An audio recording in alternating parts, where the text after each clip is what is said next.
দুইটি শর্তে এশিয়া কাঁপাতে পারে বাংলাদেশ ফুটবল। নাম্বার 1, বাদ দিতে হবে ভাঙাচোরা চিন্তাভাবনার কোচ হ্যাভিয়ার কাবরেরাকে। আর দ্বিতীয়ত, দলের অধিনায়কত্বের ভার তুলে দিতে হবে হামজা দেওয়ান চৌধুরীর কাঁধে।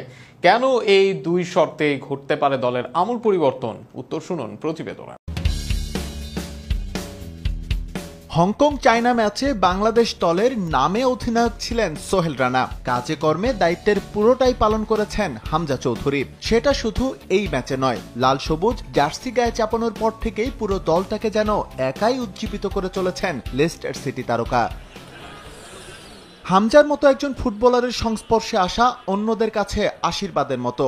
মাঠে কৌশল থেকে শুরু করে টেকনিক্যাল প্রায় সবকিছুতেই তার প্রভাব লক্ষণীয়। আর তাই অযথা অন্য কাউকে অধিনায়কত্বের আর্মব্যান্ড পরে মাঠে নামানোর চেয়ে দায়িত্বটা হামজার কাঁধেই দেখতে চান সাবেক অধিনায়ক আমিনুল হক। আমরা যদি হামজা চৌধুরীকে ভবিষ্যতে ক্যাপ্টেন্সি প্রদান করি, তাহলে আমাদের বাংলাদেশ দল আরও অনেক বেশি উজ্জীবিত হবে এবং বাংলাদেশের দর্শকরা উজ্জীবিত হবে। এবং আমার কাছে মনে হয় যে আমাদের যারা বর্তমানে এখন ক্যাপ্টেনশিপ করছেন, তাদের হয়তোবা এক এক সময় এক একজনকে দায়িত্ব দেওয়া হচ্ছে, যেটা নিয়ে হয়তোবা নিজেদের খেলোয়াড়দের ভিতরে একটা কনফিউশন বা একটা দ্বিধাদ্বন্দ্ব তৈরি হতে পারে। এটা খুব স্বাভাবিক একটি বিষয়। বাট হামজা চৌধুরীর বিষয়ে আমার কাছে মনে হয় যে এখানে কোনো প্রশ্ন থাকবে। সবশেষ ম্যাচে নিজের কৌশল আর প্লেয়ার সিলেকশনের জন্য ব্যাপক সমালোচিত হয়েছেন হাভিয়ার কাবরেরা।